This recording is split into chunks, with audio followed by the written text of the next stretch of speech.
আসসালামু আলাইকুম। শুরু করছি অন্তবাসিনী পর্ব ৯। লিখেছেন নুসরাত সুলতানা সিজুতি।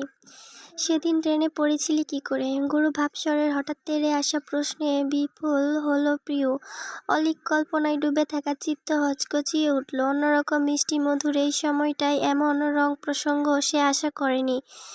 এক সাংঘাতিক অপিতৃষ্টায় ডুবেছিল। ধূসরের নিঃশ্বাস গুনতে পারার মতো কাছাকাছি।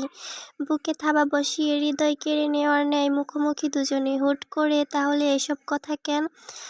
ক্ষণপূর্বের পোকা পড়া চোখটা তার ধাতস্থ হওয়ার পথে। গন্তব্য ছোঁয়ার আগেই ধূসরের অপ্রত্যাশিত প্রশ্নে গোলগার রূপ নিয়েছে। তামাত্র আদলে এখনো আঠার মতন লেপ্টে ওরা। পিউ নিভু স্বরে বলল, ইয়ে, হঠাৎ এসব জিজ্ঞেস করছেন যে? উদ্বেগশূন্য ধূসরের জবাব খুলল ফটাফট। তবে কৈফত নয়, পাল্টা নির্দেশ দিল, যা বললাম তার উত্তর দে। পিউ ঠোঁট উল্টায়। এখন কি বলবে? সেদিন তার সামনেই তো মাকে বলল যা বলার। তিনি কি সে কথা বিশ্বাস করেননি? ও সূক্ষ্ম ঠোঁটে হাসি আনার চেষ্টা করে বলল, ওই দিন বললাম না দৌড়াতে গিয়ে। হঠাৎ দৌড়ানোর কারণ কি? পিউয়ের মুখবিবর সংকীর্ণ। ধূসরের কণ্ঠে গম্ভীরতার মাত্রা ছাড়িয়ে যাচ্ছে, সাথে প্রখর শানিত চাহনি। এসবের মুখাপেক্ষী হয়ে অনায়াসে মিথ্যে বলার মতো ক্ষমতা অষ্টাদশীর রপ্ত হয়নি এখনো। মাথা নোয়ালো পিউ। ওই দিনের জঘন্য বর্ণনা সে দিতে চাইছে না। কি লাভ পুনরায় কাসন্দি ঘেঁটে? কোনো সুরাহা তো আর হবে না। বানিয়ে বলতে গেল কুকুর দেখে সাহসাত ধূসরের তপ্ত শ্বাস শোনা গেল। মিথ্যে বলবি না। মৃদু হুঙ্কারে প্রিয় তৎক্ষণাৎ থেমে গেল। লোকটা ওকে একটা বাক্য সম্পূর্ণ করার সময় দিতে নারাজ। পরপরই বিমূঢ় নেতানো মুখাবয়ে উদ্বেগ এনে বলল, না না, সত্যি অনেকগুলো কুকুর ছিল, তাই সত্যি ভয় পেয়ে ছুটছিলাম। কখন যে পা ফসকে পড়ে গেছি। বলতে বলতে উসখুসে দৃষ্টি পায়ের পাতায় নামিয়ে নিল পিউ। ফের চোরা নয়ন তুলে বুঝতে চাইল ধূসরের অভিব্যক্তি। তিনি কি আদৌ বিশ্বাস করেছেন? কিন্তু ধূসরের নির্লিপ্ত মুখমণ্ডল দেখে কোনো সিদ্ধান্তে পৌঁছানো গেল না। মানুষটার গম্ভীর চক্ষুদ্বয় আকারে ছোট হয়েছে। তেমন স্থূল কণ্ঠেই বলল, তোর কি মনে হয় আমি বাচ্চা? ABCD শিখাচ্ছিস আমাকে? পিউ ঘাবড়ে গেল। ভেতর ভেতর তীরস্থ চেহারায় চোর চোর ভাব লেপটেছে। দুদিনের কাছাকাছিতেই নীরব ধূসরকে যে সে আয়ত্ত করতে ব্যর্থ। তিনি বুঝে ফেললেন কিনা কে জানে। বিভ্রান্তিতে লুটোপুটি খেয়ে বলল, কি বলছেন বুঝতে পারছি না। ধূসর হুট করে এক বাহু টেনে ধরল ওর। হকচকিত হয়ে তাকালো পিউ। বুদ্ধিভ্রষ্টভাবে একবার হাত আরেকবার ধূসরকে দেখল। তার তামাটে চিবুকে শিথিলতা নেই, কণ্ঠস্বর অৎফুল্লতায় ছেয়ে, ডোন্ট আন্ডারএস্টিমেট মি পিউ।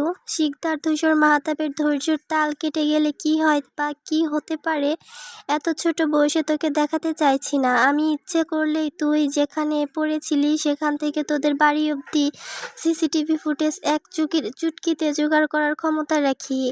এই ছোট কাজ আমাকে পরিশ্রম করানোর থেকে তোর আপোষে স্বীকার করে নেওয়া ভালো না? হুমকি ধমকিতে ঢোক গিলল পিউ। চেয়ে রইল মার্বেলের চোখে। বিশ্বাস অবিশ্বাসের তোরে ঝা ঝা করছে কান। ধূসর আর তার এই বংশ একই বংশ হলেও সাক্ষাতের সময় কাল সীমিত। অতটুকুতেই যা দেখেছে তিনি কথা কম বলেন। বড় গম্ভীর মানুষ। তাকে দাঁত মেলে হাসতে পিউ আজ অব্দি দেখেনি। সর্বদা বড় ঠান্ডা চোখে তাকান।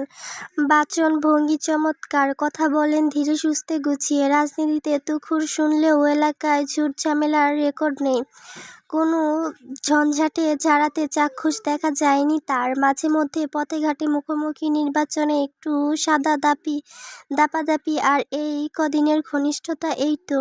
অমন অস্থির অপচল চোখ আর তরঙ্গ কণ্ঠের মালিককে পিউ তো ভেবে বসেছিল অন্য কিছু। মেজো চাচার মতন নিবিড় স্বভাবের, শান্ত সভ্য ভদ্রতায় মোড়ানো পুরুষ। কিন্তু এ কি? কত অবলীলায় একখানা শীতল হুমকিতে বুঝিয়ে দিল চরিত্রের মাপকাঠি। বোঝালো স্থির ক্ষমতার দৌড়। এই মানুষ শান্ত। পিউ বিরক্ত হলো নিজ আন্দাজের বহর দেখে। তিরস্কার করলো নাক সিটকে। ছি পিউ, এখনো মানুষ চিনলি না? তার বিদ্রূপের পরিমাণ বাড়াতে ধূসর বাহু ঝাঁকালো সে সময়। চোখ রাঙালো সাথে। বল। পিউয়ের সাহস ফুরিয়েছে, একটা দাড়ি-কমা লুকানোরও আস্থা হলো না আর। নত চিবুকে খুব মৃদু স্বরে বলল, আমাদের ব্যাচে একটা ছেলে পড়ে রবিন। সেই ফার্স্ট ইয়ারে প্রপোজ করেছিল আমাকে, রিজেক্ট করার পর থেকেও খুব জ্বালাতো। ক্লাসের পর সময় এখন একই কোচিংয়ে অ্যাডমিশন নিয়েছে। ওই দিন হঠাৎই বাইক নিয়ে পথ আটকালো, খুব বাজে বাজে কথা শোনাচ্ছিল আমাকে। রাস্তাঘাটে কেউ ছিল না, সেজন্য ভয় পেয়ে গিয়েছিলাম, পালাতে ছুট লাগাই। ও হয়তো ধাওয়া করছিল, তারপর স্যান্ডেল ছিল হোঁচট খায় ড্রেনে। পিউয়ের কণ্ঠনালী আস্তে ধীরে বুঝে আসছিল, এতটুকুতেই কুণ্ঠায় তার মূর্ছা যাওয়ার জোগাড়। আরক্ত মুখখানি তুলতেই বিরক্তির ওর ওপাশ হতে শীতল প্রশ্ন এলো, পথ আটকলো আর তুই ছুটে পালালি কেন? কিছু বলতে পারিসনি? এবার তাকালো মেয়েটা, ভেতরটা আটকে উঠল ধূসরের রক্তাভ চোখ দেখে। জ্বলন্ত নেত্রমণিতে দাও দাও বন্যি শিখা, অবিকল যেন আমার বাবার মতন। তিনিও কি রেগে গেছেন? কই, আওয়াজ শুনে তো মনে হলো না। আমি কি বলবো? পিউয়ের কণ্ঠ পরাস্ত। কেন? নিজের থেকে 11 বছরের বড় কাউকে তো দেখলেই মুখ বাঁকাতে পারিস, ভ্রু কুঁচকে বোঝাতে পারিস যে তুই তার উপর কতটা বিরক্ত। তাহলে সামান্য ব্যাচমেটকে কিছু বলার সময় সেসব সাহস যায় কোথায়? ধূসরের চড়া গলায় স্নেহ শুনে চোখ পিটপিট করলো পিউর। বিলম্ব হলো ইঙ্গিত বুঝতে।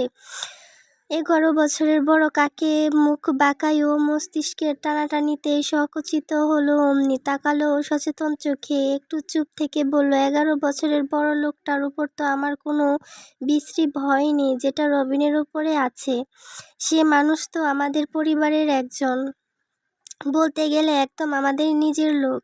কিন্তু রবিন তো তা নয়, ভারী বেয়াদব ছেলেও। ক্লাসে ভীষণ উগ্র হাবভাব করে। বাবা ওই গুলশান থানার ওসি বলে খুব ঔদ্ধত্য। সেখানে আমার আব্বু সামান্য একজন ব্যাংক কর্মচারী। 19-20 হলে ওদের সাথে কি আমরা পারবো? এতগুলো কথার পিঠে সসীম জবাব এলো। ধূসর কেবল একটি লাইনের হেতু ধরে শুধালো, সে তোর নিজের লোক? বগ্র স্বরে পিউ থতমত খায়, অস্বস্তি ঢাকার নিমিত্তে ঠোঁট পিটে প্রণত রাখলো চিবুক। স্পিলার পরা জুতাটা দিয়ে আঁকিবুকির মিথ্যে চেষ্টা চালায় শক্ত চিলের বুকে। বাড়ি যা, লঘু আদেশে চোখ তুলেও যাচ্ছি। মেয়েটা বাধ্যের মতো মাথা নেড়ে ঘুরে হাঁটাও ধরল অচিরে। আরেকবার ফিরে যাওয়ার ইচ্ছেটুকু মনে ফনা তোলার পূর্বে টের পেল কেটস পরা শক্ত পদযুগল ছুটছে তার কাজে। পিউ কেন যেন হতাশ হলো। সময়টা আর একটু দীর্ঘ হলে ভালো হতো না? বিকেলের মধ্যভাগ, প্রকৃতির মায়াবী মুখে সূর্যের সোনালি আভা ছড়ালো। সেই আভায় চিকচিক করছে লেকের সবুজ জল। টলটলে জলের বক্ষে ফোটা প্রতাপশালী পদ্মগুলো বড় শান্ত গোছে দাঁড়িয়েছে। সেদিক চেয়ে পা নাড়ছে ইকবাল। একটা লম্বা বেঞ্চের মাথায় সে একা বসে, চোখে মুখে উৎকণ্ঠা, কোনো মানবীর আশায় প্রতীক্ষা এক আকাশ। দুশ্চিন্তায় আনচানে মন নিয়ে একবার সোজা হচ্ছে, আবার বেঁকে বসছে ইকবাল। গতকাল মারিয়ার সামনে তার মাই লাভকে দেখা করার একটা ছোট্ট ইঙ্গিত দিয়েছিল, সেটা কি ধরতে পেরেছে সে?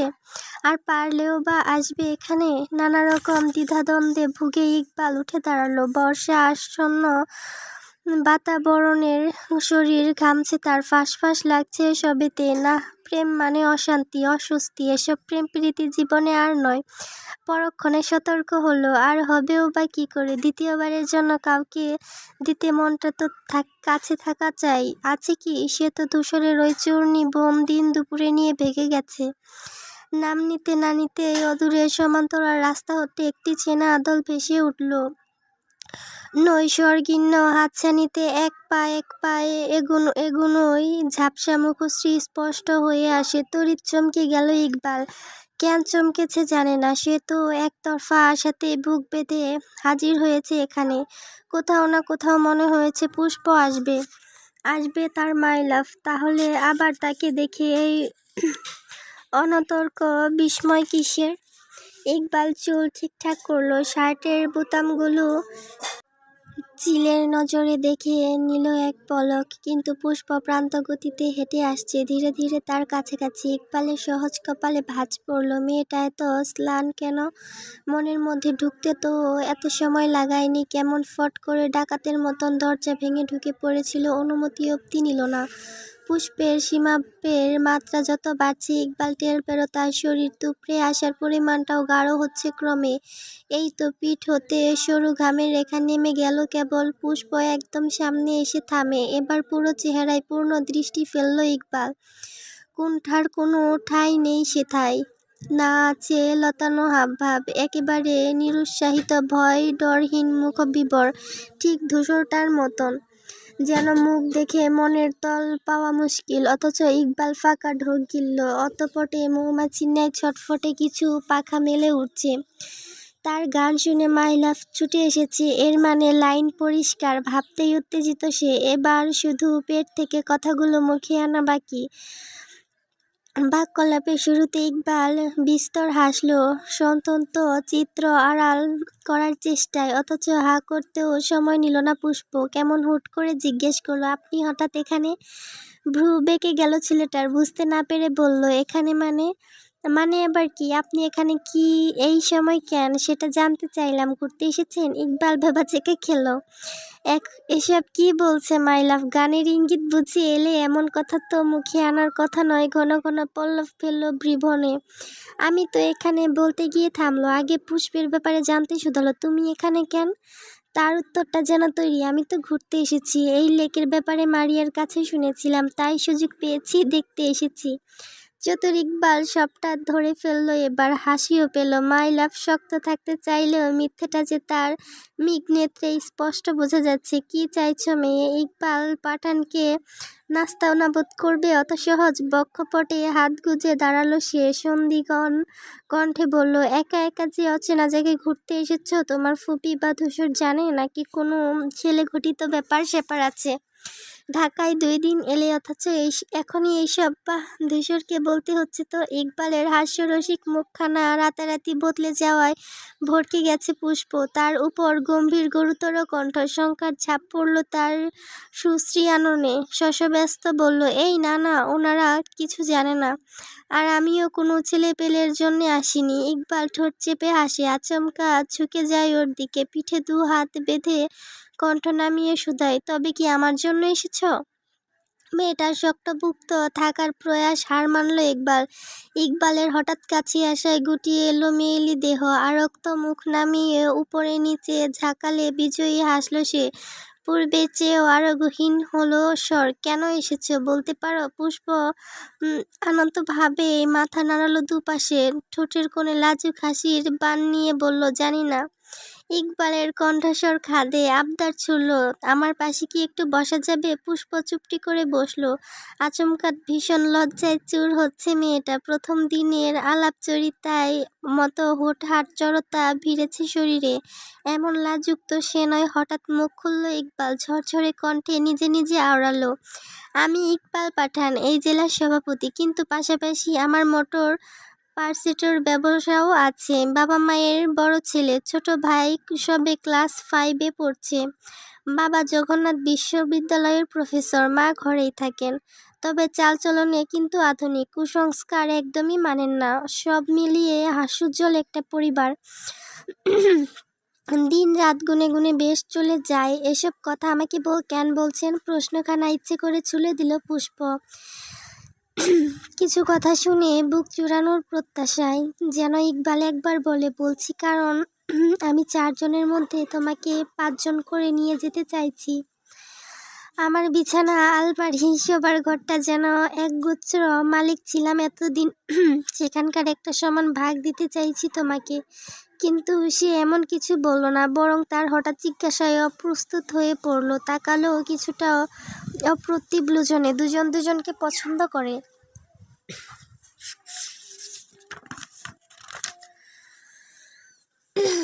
বুঝে একে অন্যের নগ্ন অনুভূতি, তবুও মুখ ফুটে সোজাসাপটা উত্তর দিতে পারছে না। পুষ্প আরেকবার নিরাশ হলো। বুঝল শ্রোতা হলে হবে না।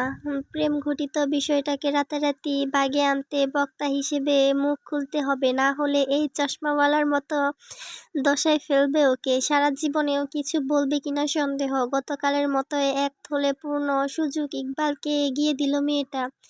এইরকমই শুধালো, আপনার হয়তো কিছু বলার ছিল। ইকবালের নেত্র চকচকে, কণ্ঠ উজ্জ্বল। কি করে বুঝলে?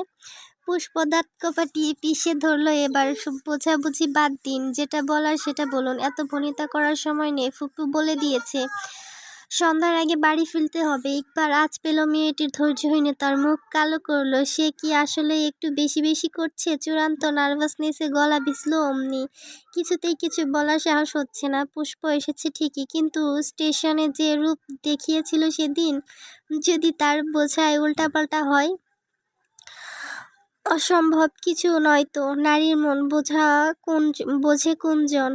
ইকবাল গাঢ় অস্বস্তি চাপা নিয়ে আশেপাশে তাকালো, ঘাড় চুলকালো, থুতনি ঘষল। কোনো কিছুতে সুরাহা না পেয়ে একটা দুঃখ শাসিত কাণ্ড ঘটিয়ে বসলো। পকেটের থেকে লাইটার সিগারেট বের করে দুমদাম করে ধরিয়ে ফেলল পুষ্পের সামনে। অনাকাঙ্ক্ষিত বিষয়টা ঠোঁট ফাঁকা করে ফেলল মেয়েটা। হা হয়ে বলল, আপনি সিগারেট খান? ইকবাল দিশেহারা উদ্ভ্রান্ত হেসে ফট করে একটা বাড়িয়ে দিয়ে বলল, খাবে তুমি? পুষ্প বিস্ফোরিত কণ্ঠে চেঁচালো, কি? তার কি বলার ধরনে হতচেতন ইকবালের মাথা চক্কর কাটে, হুঁশ ফিরতে হতভম্ব হলো।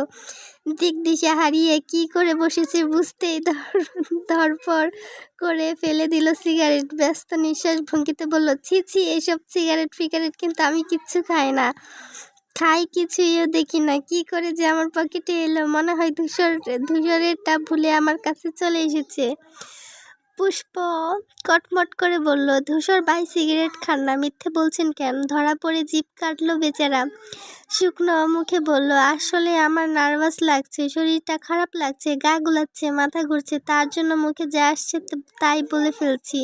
তুমি কিন্তু কিছু মনে করো না। পুষ্প দুপাশে মাথা নাড়ালো, দীর্ঘশ্বাস ফেলে ব্যাগ থেকে পানি বের করে বাড়িয়ে ধরল সামনে। ইকবাল সেই পানি নিল বড় হতাশ চেহারায়, খেলো ঠকঠক করে। পুষ্পের হাসি পাচ্ছে এবার। ইকবাল জেলা ছাত্রলীগের সভাপতি, অথচ তাকে প্রেম নিবেদন করার সাহসটুকুও জোটাতে পারছে না। ধূসর বাই নিজে ঈগল পাখির মতো সাহসী হলে কি হবে? আশেপাশে সব কবুতর নিয়ে ঘুরেন, একদিকে এই ইকবাল, অন্যদিকে সাদিফ, যারা তার ভয়ে মনের কথা বলতে শতবার ভাবে। সে আবার শ্বাস ছাড়ল। শ্যাবলীর কণ্ঠ অনুচ্চ হলো এবার, আমি বরং যাই। আসলে না বলে বেরিয়েছিলাম, ফুপি জানলে মারিয়াকেও সঙ্গে নিয়ে দিতে চাইতেন। কিছু চিনি না তো ঠিক করে, বেশি দেরি হলে সমস্যা হতে পারে। তার মন খারাপের রেশ চুয়ে গেল ইকবালকেও। পুষ্প উঠে দাঁড়ালো ঠিকই, তবে এক পা এগুতে গেলেই হাতটা খপ করে ধরলো। অচমকা ফিরল মেয়েটা। ইকবাল নিজেও দাঁড়ায়, টান টান দেহে ঠিক তার চোখে চোখ রেখে বলল, আমি তোমাকে ভালোবাসি। কতটা বাসি জিজ্ঞেস করলে এই মুহূর্তে বলতে পারবো না, কিন্তু ফিতে দিতে মেপেও দেখাতে পারবো না। তবে তোমাকে নিয়ে এই কদিনে আমার সমস্ত চাওয়া, সমস্ত স্বপ্নগুলোর বিশ্লেষণ করতে পারবো। তোমাকে পাশে নিয়ে জীবনের বাকি বসন্তগুলো কাটাতে চাই আমি। বিয়ে করতে চাই, শত শত ছেলে মেয়ের বাবা মা হতে চাই। চাই একসাথে বসে চুল পাকাতে, একই থালায় খাবার ভাগ করে ভালোবাসা বাড়াতে। এসব তো কেবল জীবনের কথা, মরণের পরেও তোমার কবরের পাশে তোমাকে চাওয়ার মানে যদি ভালোবাসা হয়, তবে আমি সত্যি তোমায় খুব ভালোবেসে ফেলেছি। ইকবাল থামলো, দাড়ি টানলো তার লম্বা কথার, যার উদ্দেশ্যে বলল পূর্ণ দৃষ্টিতে তাকালো তার দিকে। পুষ্প সস্পির হয়ে আছে, পরপর তার পাল্টে এলো অনুভূতিতে। চোখ চাপানো বিমোহে কেবল ঠোঁট নেড়ে বলল, আমি আজ অব্দি এরকমভাবে কাউকে প্রপোজ করতে দেখিনি। লজ্জা পেল ইকবাল, কলার টেনে টেনে বলল, আসলে আমি একটু ইউনিক। পরক্ষণে ব্যাকুল চোখে চাই সে, কণ্ঠে সমান আকুলতা। তুমি কি আমাকে ফিরিয়ে দেবে পুষ্প? শতবার আওড়ানো আমার ভালোবাসা আর মাই লাভ হবে না? আর আমার মাই লাভ হবে না? পুষ্প মুচকি হেসে বলল, এরকম একটা ইউনিক মানুষকে ফিরিয়ে দেওয়ার সাধ্য আছে আমার? ইকবালের ঠোঁটে ফোয়ারা উঠল হাসির, বুক জোড়ালো স্বস্তির লম্বা নিঃশ্বাসে। ঋতুটা আর প্রেমে উপচে আসছে চোখ। চট করে পুষ্পের হাত ধরল সে। হৃদযন্ত্রে মায়া দিয়ে তোড়পাড় করা মানুষটিকে পুরুষালী ভারী কণ্ঠে কথা দিল, শুধু আজ বিকেল নয়, নিঃশ্বাসের সমাপ্তি যে বিকেলে সেদিনও এইভাবে আমার হাতটা তোমার হাতে থাকুক মাই লাভ। পুষ্পের নিরুত্তর চাহনিতে মুগ্ধতা। ইকবাল অল্প দিনে ওকে নিয়ে এত সিরিয়াস হবে বুঝেনি। সম্মুখে সুস্বাস্থ্যের সুদর্শন মানবটি মতো মাতানো সমুদ্রেই আওড়ালো ফের মাই লাভ। নৈসর্গে তারপর সন্ধে নামে, চারপাশে নিস্তেজ আলোয় ছয়টায় অপার সাজের মায়া। সেই মায়াকে সাক্ষী রেখে দুটো মন স্বেচ্ছায় কয়েদ নিয়েছে আজ। জোর বাঁধা হৃদয়ে অপর পাশের প্রিয় মানুষটিকে লুকিয়ে রাখার সাক্ষী দিল নীরবে। দূরাকাশের বুকে তারার দেখা নেই, শুধু নৌকার মতন ভেসে আসে চাঁদ। শানকিরণায় রূপে নরম জ্যোৎস্নার আলো। কোনো কারিগর ছাঁচে ফেলে নিপুণ হস্তে সযত্নে গড়িয়েছেন যেন। ছাদের খোলা প্রান্তরে বসে আছে সাদিফ, মেঝে ছুঁয়ে পাঁচিলের গায়ে হেলানো তার প্রশস্ত পিঠ। বাতাসের ছিটে ফোঁটাও নেই, চতুর্দিকে কেন ভ্যাপসা উষ্ণতা। অথচ গাছের পাতাগুলো নিরন্তর নড়াচড়া দেখতেও পাচ্ছে সাদিফ। তার নিশ্চল নয়ন সেখানেই আটকে। তবে কি এই তপ্ততায় এক প্রেমিকের হৃদয় পুড়ে যাওয়ার? ও চশমা খুলে হাতে নিল, অস্বচ্ছন্দের ন্যায় মাথা ঝাঁকিয়ে রাখলো হাঁটুর ভাঁজে। বক্ষভাগে তোলপাড় হচ্ছে কিছু, উচ্চ বেগে তেড়ে ফুঁড়ে আসা ঢেউয়ের মতো কয়েক নিরুদ্বার ব্যথা বুকের ভেতর আছড়ে পড়েছে সজোরে। এক করুণ কল্পনায় মাথা ফেটে যাচ্ছে, না চাইতেও সব কাদাকার দৃশ্য ভেসে উঠছে কল্পনায়। গতকাল বলা পুষ্পের সেই ভেতর চিরে নেওয়া কথাটাই মনে পড়ল ফের। চোখের সামনে দিয়ে তার পছন্দের মেয়ে অন্য লোকের ঘরে চলে যাচ্ছে, না গেলে হয়। সাদিফ কপাল কুঁচকে সূচক শব্দ করলো। এই একটা কথা কাল থেকে সারাদিন মস্তিষ্কে ছুটে বেড়াচ্ছে বারবার বারবার। ওসব বিভৎস চিত্র মানসপটে হামলা দিচ্ছে। হ্যাঁ, বিভৎসই তো। তার ম্যারেলিয়া, অন্যের বউ, মানে সেই দৃশ্য সাদিফের কাছে দুনিয়ার সব থেকে কুৎসিত। কিন্তু এসব সত্যি হবে কতক্ষণ? মারিয়ার বয়স হয়েছে বিয়ের, যদি কোনো সময় হুট করে কিছু হয়ে যায় কি করবে ও? সাদিফ উদ্ভ্রান্তের ন্যায় এদিক ওদিক তাকালো, ঘাম মুছল কপালের। চাইলেও করার মতন কোনো উপায়ই যে হাতে নেই। কোন দুঃখে, কিসের ভরসায় মারিয়ার হাত দুটো তার পরিবার থেকে চেয়ে নেবে? ওরা কি আর এক তৃষ্ণার্ত প্রেমিকের হৃদয়ের ব্যথা বুঝবে তার বক্ষ পর্বত মারিয়ার প্রতি ভালোবাসায় হিমালয় ছড়াচ্ছে সক্ষম? বুঝবে না। তারা অর্থের মাপ কাঠি দিয়ে মেপে দেখবে প্রথমে, তারপর দূর দূর করে তাড়িয়ে দিবে। বলবে চালচুলোহীন ছেলে আমার মেয়েকে বিয়ে করার স্বপ্ন দেখে, কিংবা যদি ভেবে বসে আমি তাদের প্রাচুর্যে লোভে পড়ে সাদিফ মারিয়াকে চাইছে। ব্যস্ত বারযাতা কলে তার নিঘাত প্রণয় পিষ্ট করতে ভাবান্তর হবে কারো? এই জগতে যে টাকার বাইরে মানুষের ভাবার মতো দ্বিতীয় বস্তু নেই, আবেগ, অনুভূতি, ভালোবাসা, সেখানে খেলনা সাদা কাগজের ন্যায় ফিকে। সিক্ত নজর তাক করে কেবল চাঁদের গায়ের দাগ দেখল সাদিফ। টোপ নেড়ে আওড়ালো পশ্চিমের চাঁদ, একলা জেগে গাইছে ঘুমের গাথা। অথচ আমার হৃদয়ে জুড়ে নিঃসঙ্গতার ব্যথা। তখনই হুট করে মনের মধ্যে উদয় হলো ভিন্ন এক ইচ্ছের। নিষ্প্রভ ভঙ্গিতে বসে থাকা সাদিফ তড়িঘড়ি করে ফোন তুলল হাতে।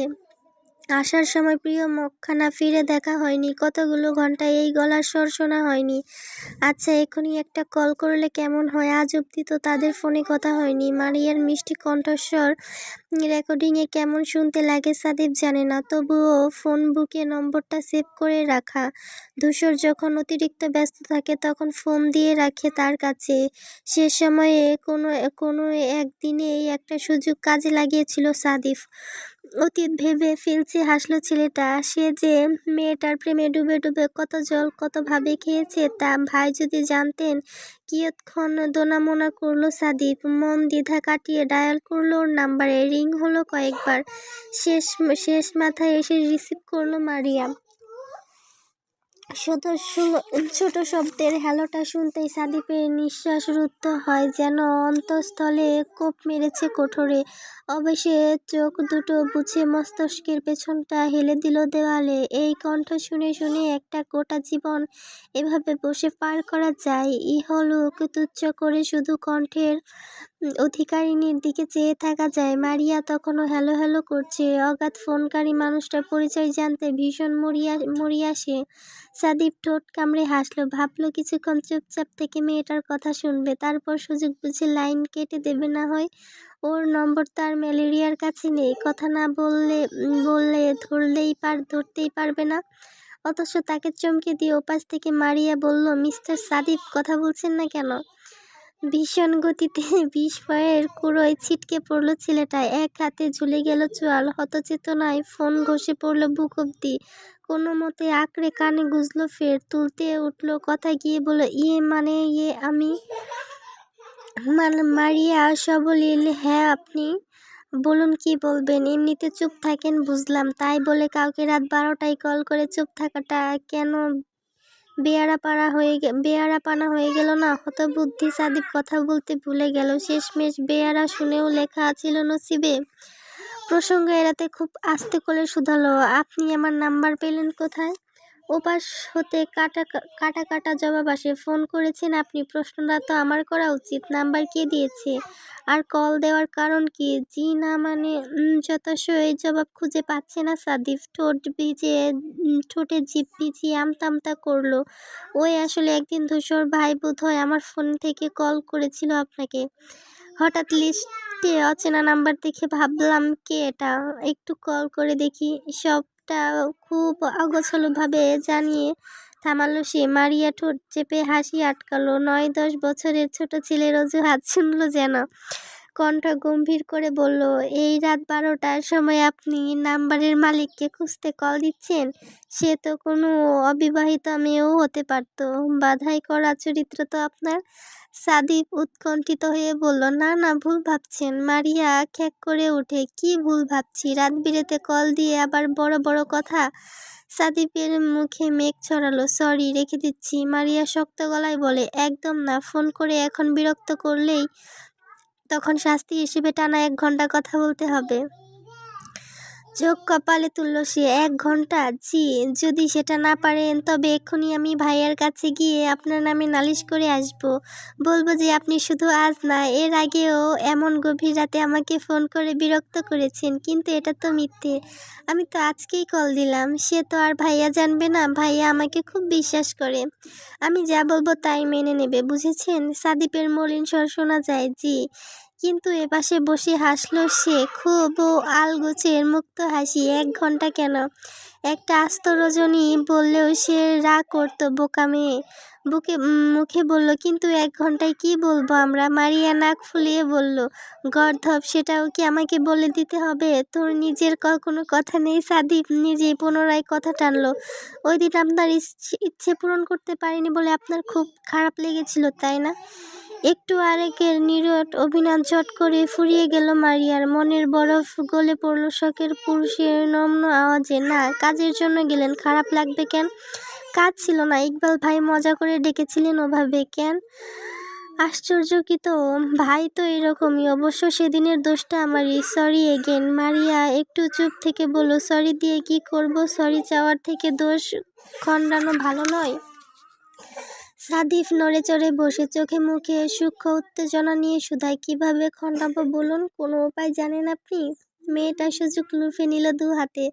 রয়েছে বলল, জানবো না কেন? কালও তো শনিবার। যেটা ওই দিন হয়নি সেটা কাল করা যায় না? সাদিপের পানসে চেহারায় ছলকে ওঠে। অম্বরের সবচেয়ে উৎফুল্ল নক্ষত্র সমান চকচকে হয় কঠোর। কণ্ঠ স্নিগ্ধে তুলে বলল, আপনি সত্যিই যেতে চান? মিথ্যে যাওয়া গেলে নিয়ে যান না হয়। ঠোঁট কামড়ে হাসলো ছেলেটা। সন্তু আদল আরও নজরকাড়া লাগছে। নিঃসংকোচে বলল, ঠিক আছে, কখন যাবেন? সাদিপ যে এত দ্রুত রাজি হবে ভাবিনি মারিয়া। চট চলতি সুরাহায় স্বস্তি পেল। মৃদু গলায় জানালো, 10টায়। তবে বাড়ির সামনে আসবেন না, বাস স্ট্যান্ডে অপেক্ষা করবেন, আমি চলে আসব। আচ্ছা, রাখছি। সাদিপ স্ফুত চুল্লে বাঁধিয়ে বলল, 1 ঘন্টা হয়নি তো? কথাটা বলে সে নিজেই অস্বস্তিতে পড়ে গেল। জিভ কাটলো, চোখ খিচে এপাশে ঠোঁট চেপে হাসলো মারিয়া। বলল, হতে হবে না, ঘুমিয়ে পড়ুন। যত তাড়াতাড়ি ঘুমাবেন সকালে তত তাড়াতাড়ি আসবেন। শুভরাত্রি।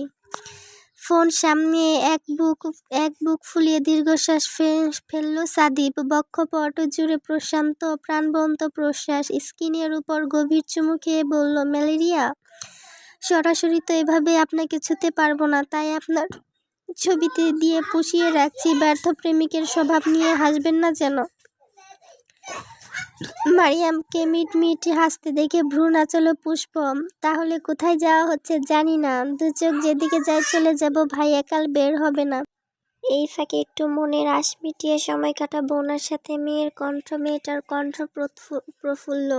তোর চশমাওয়ালা রাজি হবে? ধূসর ভাই ঘরে থাকলেও বাইরে কিন্তু সৈন্য সামন্ত থাকে, তারা দেখে নেবে, জানিয়ে দেবে গিয়ে। এসব বলে বলে আবার অজুহাত দেবে না তো? বেটা এত দ্রুত মেনে নিয়েছে, তাই তো আশ্চর্যের। মারিয়া খেপে বলল, ওই পোল্টির কথা আর বলো না। ঘুরতে যাবে শুনে জিপ থেকে হ্যাঁ খসে পড়ল।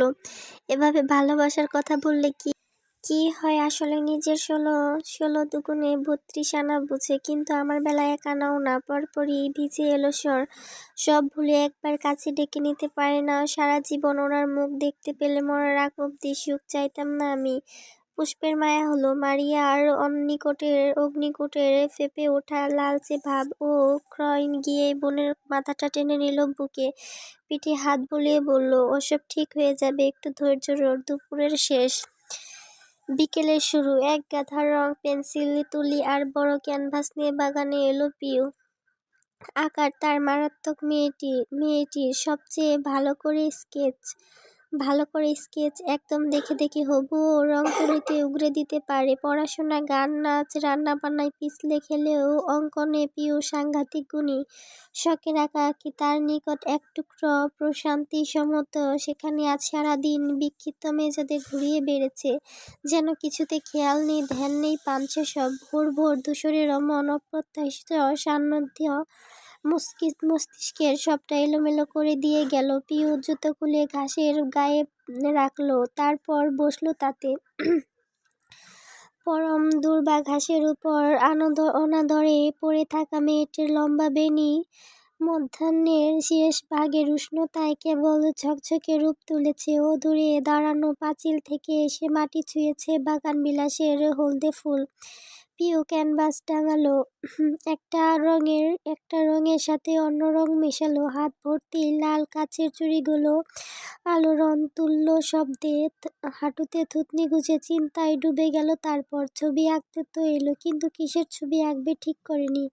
কার আঁকবে? বাবার? না, বাবার ছবি তার অর্ধেক খাতা ভরে আছে। তাহলে আচ্ছা, কিছু একটা আঁকুক, যা মনে আসছে তাই।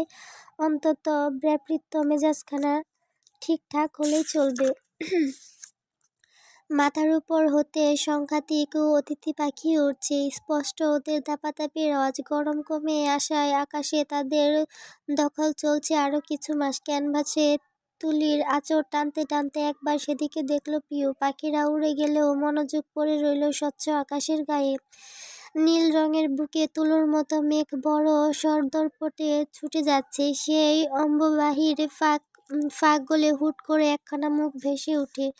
সোজা সরল দুটো চোখ। তড়িৎ বেগে গেল ওর। ঝাপসা আদল স্পষ্ট হওয়ার আগেই হুড়মুড়িয়ে চোখ ফেরালো পিউ। ঢোক গিলল সজোর নিঃশ্বাসে। সে জানে এখন এখানে কাকে দেখা যাচ্ছে, ওই তো হুমকি দেওয়া আশ্বস্ত লোকটাকে। তাই সিদ্ধান্ত নিল আর কোনো দিক তাকাবে না, আশেপাশেও না। কিন্তু অন্যমনস্ক হৃদয়খানা কি আর সেই কথা শুনে? আকার 30 মিনিটের মাথায় ক্যানভাসের দিকে চেয়ে চমকে উঠল পিউ। ধূসরের আস্ত একখানা মুখাবয় চেয়ে আছে ওর দিকে। বজ্ঞচ্ছেদ করে উঠে মেয়েটার পিছিয়ে যায় বসা থেকে। ছবির ধূসরকে দেখে গলগলিয়ে মরুভূমি নেমেছে। এটা কি ভ্রম? সত্যিই ধূসরের ছবি এঁকে ফেলেছে। পিউ তড়িঘড়ি করে ক্যানভাস নামিয়ে চোখের নিকটে আনলো। সবটুকুতে নজর বোলালো আরো পরিচ্ছন্ন রূপে। কি আশ্চর্য, এটা যে তিনি! সব রেখে ধূসর ভাইকে এঁকেছে কেন? এখন কার উপর বিরক্ত হবে? নিজের না তার? ছবির দিক ভ্রু কুঁচকে চেয়ে থাকলো পিউ। পরিপাটি ক্ষুদ্র চুল, চোরা শান্ত চাহনি চোখ, অল্প স্বল্প গোছানো দাড়ি, উঁচু সরু নাক। তার শক্তপুক্ত গড়নে তৈরি এক কৃষ্ণাঙ্গ শতনু আদল পানে এক যুগে চেয়ে থাকাকালীন হুটহাট অভিব্যক্তি পাল্টে এলো মেয়েটার। অপব্যক্তিত অতিবয় গুছিয়ে শান্ত হয়ে খাপটি মারল বুকে। ধূসরের অমনিত মণি দুটো যেন তাকেই দেখেছে, কিন্তু অবলীলায় তাকিয়ে আছে দেখা। এমন নড়চড়বিহীন হয়ে থাকে কেউ? পিউ দুষ্টুমি করে ঘাড়ে কান ডানে হেলালো, তবুও সে চেয়ে থাকে, বামে হেলালেও চেয়ে থাকে। আচ্ছা বেহায়া তো। হেসে ফেলল পিউ, ক্যানভাস আবার টাঙিয়ে হাস্যহীন ধূসরের উপর আরেকটু কারসাজি করলো। ঠোঁট মেলে কতটুকু শুভ্র সুন্দর দাঁত বসিয়ে দিল সেখানে। এই তো এখন হাসছেন তিনি। ইস, কি দারুণ লাগছে না দেখতে। ছবিতে হাসলে যাকে এত ভালো লাগে, বাস্তবে তার হাসি নিশ্চয়ই হৃদয় ছিনিয়ে নেওয়ার মতো। পিওর ধ্যান অবশিষ্ট হয়ে আসে, মনে পড়ছে পেছনের সব কথা। বাহু টেনে ধরে কাছে নেওয়া, অন্তরঙ্গ হয়ে চোখ ফু দেওয়া, তার সর্বশেষ কোলে নেওয়ার সময় মিশিয়ে নেওয়া বুকে। সব ভেবে অষ্টাদশীর লালচে গাল দুটো কোণঠায় আরো ফুলে ফেঁপে উঠল। ভীষণ লাজে কাবু হয়ে চট করে দুহাতে মুখ ঢেকে ফেলল পিউ। সাদুল্লাপুর নগরের হুটকাট পাথরের ঝনঝন যান্ত্রিক জীবন থেকে ছুটির পাওয়ার এক অনন্য আনরণ সূচনা। সবুজ শ্যামল গ্রামের মাঝ দিয়ে ছুটে যাচ্ছে সরু বাঁকা পথ, দুধারে বিস্তীর্ণ টকটকে লাল গোলাপের বাগান। থোকা থোকা নরম বাষ্পের আর্দ্রতায় চকচকে শরীর তাদের মুগ্ধতার বান ছুঁড়েছে। মারিয়া ধরপড় করে বলল, এখানে থামান, এখানে থামান। কিছুটা হকচকায় সাদিক ঝটপটে হাতে ব্রেক কষে বাইকে। মারিয়া নামল না, যেন উড়ে দাঁড়ালো। চারপাশে চঞ্চল নয়ন তাকে করে আওড়ালো। আল্লাহ, এত সুন্দর! কিন্তু সাদিপের কপাল গোটালো। বেরিয়েছে সকালে, অথচ এখন রোদের কি তেজ! তার উপর মেয়েটা পরে এসেছে বিশাল কালো বোরকা। সে শুধালো, এত রোদ, স্কার্ফ পরে আপনার কষ্ট হচ্ছে না? মারিয়া ঠোঁট উল্টে জানায়, অনেক গরম লাগছে, অভ্যাস নেই যে। কিন্তু কি করব, ভাইয়ার পরিচিত কেউ যদি দেখে নেয়। হাসলো সাদিপ স্ফূর্ত কণ্ঠের নিশ্চয়তা। এটা গুলশানের একদম উল্টো জায়গা ম্যাডাম। ধূসর ভাইয়ের পরিচিতদের আনাগোনা খুবই কম। চিন্তা করার মতো কিছু নেই বলেই আমি আপনাকে এখানে এনেছি। তার বলার ধরনে লজ্জা পেল মেয়েটা। রক্তাক্ত গেঁথে রাখলো একে অন্যের পৃষ্ঠে। তাহলে খুলবো? সাদিপ হাত লম্বা করে দেখালো, ওদিকে পাবলিক টয়লেট আছে, একেবারে ফ্রেশ হয়ে আসুন। মারিয়া লম্বা বুরকায় উঁচুতে তুলে ছুটল সেথায়। এটা মায়ের বলে আকারেও অনেক বড়। ওর যাওয়ার দিক চেয়ে ঘাড় চুলকালো সাদিপ। ঠোঁটে বিস্তর খোলা প্রাণবন্তের ন্যায় হাসি। মেয়েটা তার বুকের মধ্যে একটুখানি শীতলতার ছোঁয়া। প্রচণ্ড তাপে অন্তঃপটে বইতে থাকা হু হু বাতাসের মতন। মারিয়া ঘোষণা দিয়েছে, আজকের পুরোটা দিন ঘুরবে। তার বাধ্যের ন্যায় ওর সঙ্গ দিতে হবে। রাগ করলেই সোজা হিসেবে ভাইয়ের কাছে নালিশ। সাদিপ তখন মনে মনে আরেকবার হেসেছিল। হুমকি ছাড়া বোকা সাদিপ তখন মনে মনে আরেকবার হেসেছিল। ম্যালেরিয়া তো জানেই না, তার একটু কাছাকাছি থাকা মানে দুনিয়ার সর্বসুখ। সাদিপের হাতের আঁচলে এসে মাথা নোয়ালো। আজ সারাদিন সে মারিয়ার কলকণ্ঠে মুহূর্তের ন্যায় সব কথা শুনবে, মেয়েটাকে দেখবে দৃষ্টি পিপাসা মিটিয়ে। এর চেয়ে বেশি আর কি চাই? মারিয়া ফিরে এলো 5 মিনিটের মাথায়। আস্ত বোরকা কাঁধ ব্যাগে ঢুকিয়ে বলল, জায়গাটা এত সুন্দর মিস্টার সাদিপ, ঢাকায় জন্ম নিলেও আমি চিনি না, অথচ আপনি পড়তে এসে সব চিনে ফেলেছেন। চল চল। চোখ দুটো অগোছলে দেখে নিল সাদিপ। সাবলীলভাবে আশেপাশে চেয়ে বলল, হ্যাঁ চলুন ঘুরি। মারিয়া এগুতে গেলে হঠাৎ আটকে দিল সে। কাঁধ ব্যাগটা ওর হাত থেকে নিতে নিতে বলল, এটা আমার কাছে থাক। রাস্তার আইলগুলো উঁচু নিচু, ব্যাগটাও ভারী, আপনার হাঁটতে কষ্ট হবে। মারিয়ার খরা মনে বৃষ্টি নামে। বিস্ময় বদলে হয় ভালো লাগার ঘোর। মুখবিবরে চেয়ে বিমোহের ছাপ চিহ্ন ফেলে নিজেদের। এর যত্নবান মানুষটিকে যে কোনো মর্মে নিজের করে চাইলে কোনো অন্যায় হবে না নিশ্চয়। রাস্তাগুলো সত্যিই আঁকাবাঁকা, অসমান। গ্রামের মেঠোপথ জীবনে প্রথমবার দেখছে মারিয়া। সাথে ফ্ল্যাট ছিল, পরে হিসমিসে অবস্থা তার। তাল মেলাতে ডানে বামে বেঁকে যাচ্ছে ক্রমশ। সাদিফ সামনে সামনে হাঁটছিল, ফিরে চাইলে মারিয়ার দুরবস্থা দেখে এগিয়ে এলো ফের। কথাবার্তা ছাড়াই মেয়েটার বাম হাত লুফে নিল নিজের হাতে। থামলো সে, বিস্ময়ে জুবুথুবু দৃষ্টি ফেললো ওর দিকে। এমন চাউনির কেবল নিজের বিভ্রস্ত হয়ে পড়ল সাদিফ। ভাবলো হাত ধরা হয়তো পছন্দ করেনি মেয়েটা, ছেড়ে দিল তৎক্ষণাৎ। সাফাই দিতে যাবে পূর্বে মারিয়া নিজে থেকে সেই হাত বাড়িয়ে দেয় আবার। কণ্ঠ শোনালো অন্যরকম। ছাড়লেন কেন? একবার ধরে ফেললে মাঝ রাস্তায় কারো হাত ছাড়তে নেই। সাদিফের অস্থির চোখ মুখ থেমে এলো গতিতে। হাতখানা মুঠোতে নিলেই প্রাণোচ্ছল হেসে পা বাড়ালো মালিয়া। সে এগোয় সাথে সাথে, অথচ অগোছলে কণ্ঠ হেসে যাবে। ধরলাম আর কোথায় ম্যালেরিয়া, খুব গোপনে কবেই তো মন বাড়িয়ে রেখেছি আপনার দিকে, অথচ হাত বাড়ানোর স্পর্ধাটুকুও হচ্ছে না। সেই মনের কথা মারিয়ার কান অব্দি আজকেও যায়নি। এই নিশ্চুপ ব্যর্থতা বরাবরের মতো বুকে চেপে ঠোঁটের চকায় সুন্দর হাসি ঝোলালো সাদিফ। তারপর অনেকটা সময় একসাথে কাটালো দুজন। পুরো গ্রামের পথ পাশাপাশি হাত ধরে হেঁটে বেড়ালো। ফাঁকে ফাঁকে পুরুষালী দৃষ্টিজোড়া ঘুরিয়ে মারিয়াকে দেখছে সাদিফ, কিন্তু মেয়েটার খেয়াল নেই সেসবে। তার আভৃষ্ট আঁখি ফুলের রাজ্যে তখন। একসাথে এত গোলাপ ও কোনোদিন দেখেনি। অত বড় বাড়ির মেয়ে হয়েও জীবন কিছুটা ঘরকুনো। একা একা কেবল ভার্সিটি যায়। এছাড়া রুবাইদা মেয়েকে কখনো কখনো একা ছাড়েনি। বাপ ভাই রাজনীতিতে থাকায় শত্রুর হিসাব নেই। আর যার মেয়ে থাকে শত্রুর কাছে তার দুর্বলতা বলে দিতে হয়। এই তো আজকেই প্রথম মাকে মিথ্যে বলে সাদিফের সাথে বের হয়েছে মারিয়া। প্রথমে পার্লারে গিয়ে বোরখা পরেছে, তারপর বাস স্ট্যান্ড থেকে সোজা এখানে। এত বুদ্ধি অবশ্য ওর নিজের মাথায় আসেনি, সবটাই পুষ্পের থেকে ধার নেওয়া। মারিয়া হাঁটতে হাঁটতে ফুলের গায়ে নরম হাত বোলায়। সুশ্রী চোখ মুখে অপার আনন্দ, যা দেখে দেখে বক্ষস্থল হিমের ন্যায় বুঝে আসছে সাদিফের। হঠাৎ মুঠোয় ধরা হাত ছাড়িয়ে নিল মেয়েটা। চপল গায়ে গিয়ে রজনীগন্ধার গাছ ঘেঁষে দাঁড়ালো। গ্রান নিতে চোখ বুজে ঝুঁকলো তার গায়ে। সাদিফ ফটাফট ফোন বের করে কিছু ছবি তুলল আড়ালে। মেয়েটাকে দুপুরের উষ্ণতাতেও প্রভাতের কোমল শিশিরের ন্যায় লাগছে। শুভ্রকায় রজনীগন্ধার সামনে শ্যাওলা সবুজ ডালে শিরোচানো কতক গোলাপের থোকা যেন। তখনই এক চাষি চেঁচিয়ে উঠলেন দূর থেকে। বিনয়ী কণ্ঠে মানা করলেন, ফুলে হাত দিয়েন না, পা নষ্ট হয়ে যাইব। মারিয়া তৎক্ষণাৎ সোজা হয়ে বলল, দুঃখিত আঙ্কেল, বুঝতে পারিনি। কিন্তু মেজাজ চটে গেল সাদিফের। বেটা, তোর একটা ফুল নষ্ট হলে কি হবে? এই যে ম্যালেরিয়ার হাসিটা একটু হলেও কমেছে, হাসি খুশিটুকু পাল্টে সতর্ক হয়েছে, এটার মূল্য তার কাছে এই গোলাপ রাজ্য থেকেও দ্বিগুণ। মারিয়া খেয়াল করলো ওখানে আসা অসংখ্য মানুষ কোথাও একটা যাচ্ছে। কৌতূহলে শুধালো, ওদিকে কোথায় যায় সবাই? ঘাটে, গরুর দুধের চা পাওয়া যায় সেখানে। ও শুনেই বলল, চলুন আমরাও যাই। সাদিপ আপত্তি করে না, এবার নিজে থেকে মারিয়ার হাত মুঠোই ধরলো। বাঁধন জুড়ে অধিকার বোধ। চুপচাপ হাঁটা ধরল সেদিকে। এখানে আর কি কি পাওয়া যাবে? দুপুর হয়ে যাবে, খাবার পাবো কিছু?